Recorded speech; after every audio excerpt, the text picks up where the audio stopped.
Hi, this is Matt Donegan from Business Spotlight. I'm here with Ivelin. Ivelin, tell me who you are, what you do, and tell me all about your company, please.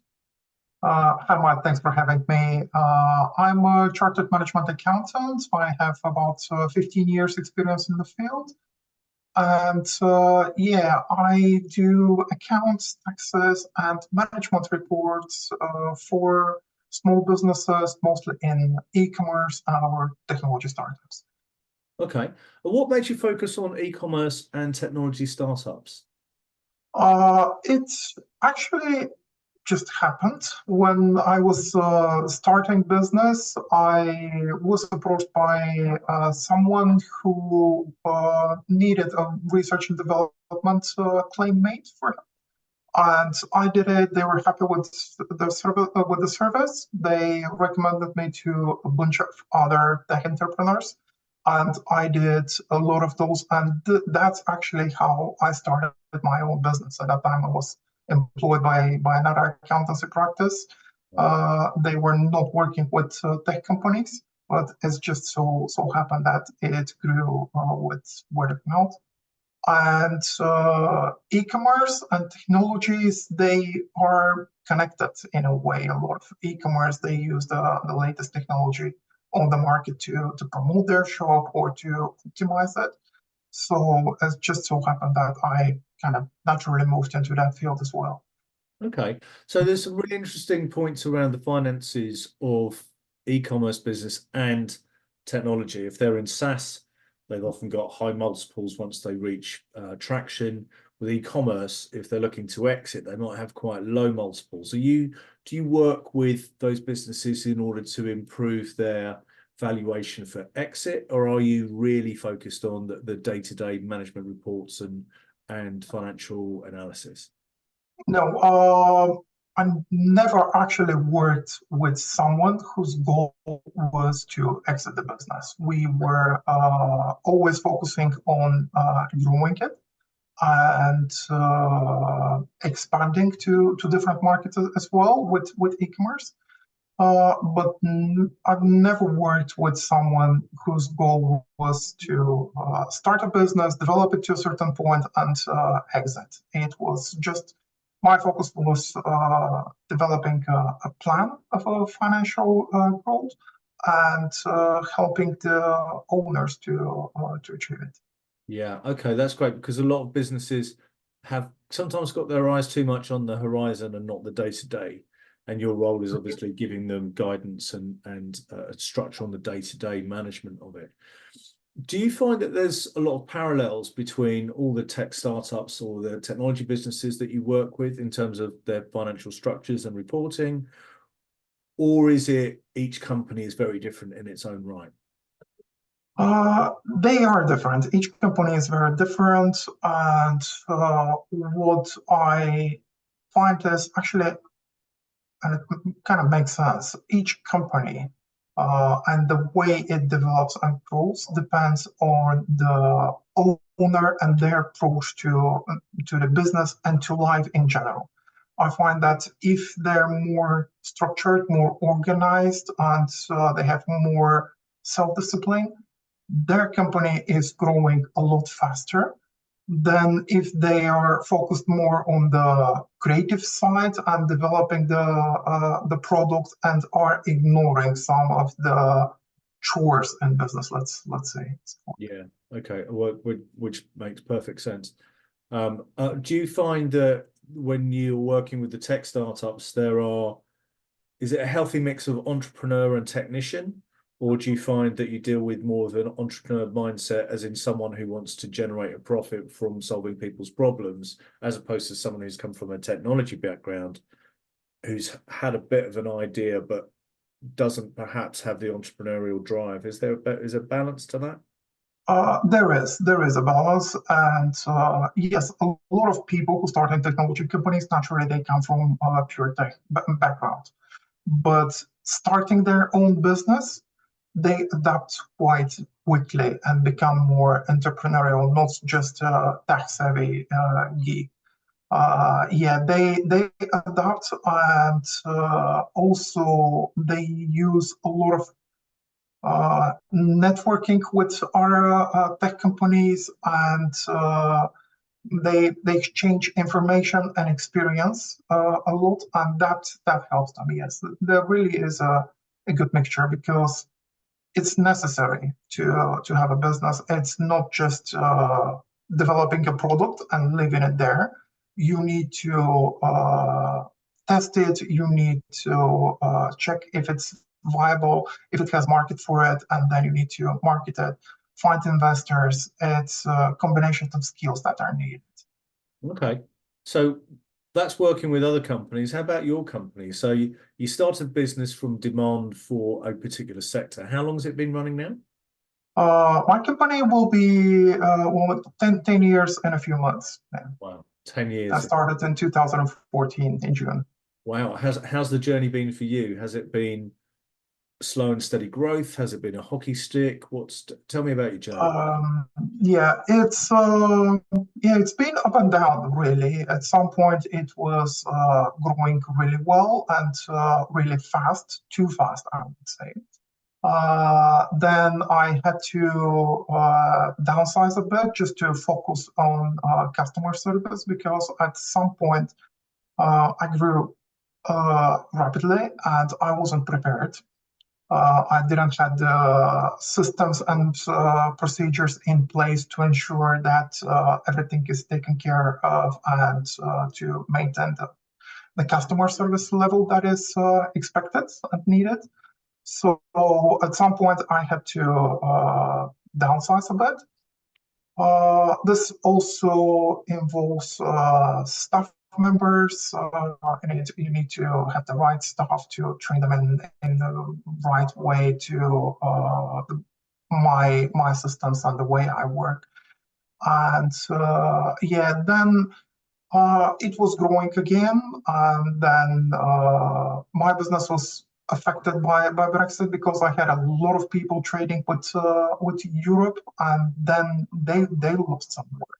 Then COVID came, and that was another big mess for the business in general. But yeah, at the moment it's on the right track and growing steady. Okay, well that's good news. You've certainly Yeah. gone through some pain points there and hit some barriers. Bumps on the road are normal for any business. Over 10 years, you would expect it, but you're still sitting here and delivering for your clients. So that's the important thing. What about your growth goals now? Are you looking to expand the business? Where do you want to get with the company now? Yes, yes, I am looking to expand, and yeah, just working on a marketing plan for the next 2 years. So yeah, we're planning to grow. Uh, and I'm also developing some partnerships with other accountants in the US and in Europe, because I have clients who are expanding in those markets, and we need this kind of collaborations. So yeah, it is on the track of growing, and it will be, how can I say, managed growth, not Okay, too fast. Yeah. great. Okay, so everything's on track. You've got good growth goals. Looks like you'll continue to scale the business then. What are the challenges that you're finding at the moment? Normally we look at three key areas. So time, focusing on the right things at the right time, implementing resource in the right way, team, having the right people, getting the right people on board, training, retaining, culture, and the final part is obviously money. It's how much is coming through the door and how much is going out. Where are your challenges at the moment? Challenges, yeah, with the team, we don't have any challenges at the moment. We're fine. So we have a small team, but yeah, they're just the people that I need in my business. Now, money, it is a challenging a bit. It's a lot of pressure from competition, and by competition, I mean a lot of outsourced business. A lot of businesses are outsourcing just the daily bookkeeping, payroll, including year-end accounts, to Southeast Asia, where the prices there are just killing the accountants in UK. Yeah. That is challenging, especially small businesses. They prefer to save on everything they can, including their accountancy fees. Yeah. So this is probably the most challenging at the moment. That if you're trying to get a small business and go with them, help them grow, they might not necessarily not they don't always see the value, and some of the people, they just perceive the accountant as someone just to save them tax, which is something I'm not. And yeah, this is the main challenge for yeah, what, as you said, the money, what's coming in the door and what's Yeah. going Okay. out. So pressure from offshoring. Do you see a pressure coming at all in the future with AI? Pressure, not. It will change things. It will change the way accounts are done at the moment, but this has been expected for quite a while with automation, the new softwares that link with the bank, and you can automate a lot of the bookkeeping. So this is something that uh, has been coming, and most of the accountancy practices, they have adapted and they accepted it. Yeah. And with AI, it will develop. So I think that in the near future, we will see just this manual processing of invoices and just the tax calculation done automatically, and accountancy will be more on advisory and management support side. Yeah. Yeah. That's how I see it. I can see that coming. And I think you're wise to have yourself facing in that direction, because I think that will probably be the way that the accountancy and a lot of professional services, we see that, and some of the creative industries as well. We see some challenges there. So moving off challenges, what about the lessons that you've learned? What those challenges before in the past, you've adapted to them, you've had 10 years doing what you're doing. What are the biggest lessons that you've learned? Biggest lesson, customer first. That's it might sound as a cliche, but it is important, because happy customer will bring a lot more business, and they're the best advertisement. And second is, as you mentioned, change. The environment changes. We have new technology coming. We have new competition coming. We have um, the economic environment is also changing, and that's affecting all the businesses in the UK and in the world at the moment. And that is also affecting me as their accountant. So yeah, change is one thing that we need to learn to foresee and adapt to it. Okay, so change. And what would you tell your 18-year-old self? What lessons have you learned, or what advice would you give your 18-year-old self? So looking for change, looking to be adaptable. Anything else? Keep learning. Learning. Yes, because yeah, knowledge is someone that no one can take away from you. Yeah. And when you have that knowledge and you apply it, that is a skill that will be valued and appreciated by someone. Are there any business books that you or learnings that you've had, or podcasts or documentaries or anything around business leaders or business advice that has really stuck with you? Have been any moments like that? Well, I like reading biographies and autobiographies by famous people, including businessmen, politicians, and yeah, was really impressed by Steve Jobs and his biography, his life, with all the ups and downs that he was going through his life. And in terms of podcasts, yes, I listen daily, different podcasts that are on business thematics.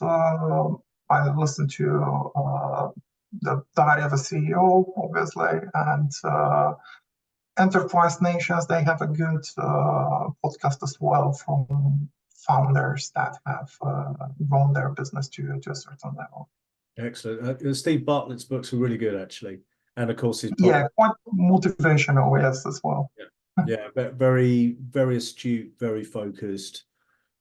Kind of blows away the cobwebs, gets rid of all the cloud and fog, and just gets on with it. Yeah, I totally get you there. I think you're absolutely 100% right. It's quite an inspirational figure. So look, thanks so much for sharing some of your business journey with us. Really intrigued to see how things are going to develop further for you, how developing your business internationally is going to pan out, and how adapting to change, because the environment is changing out there.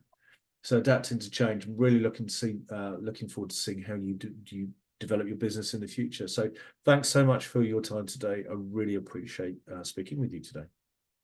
Thank you, Matt. It was a pleasure being a guest. Thank you. Speak to you soon. Bye-bye.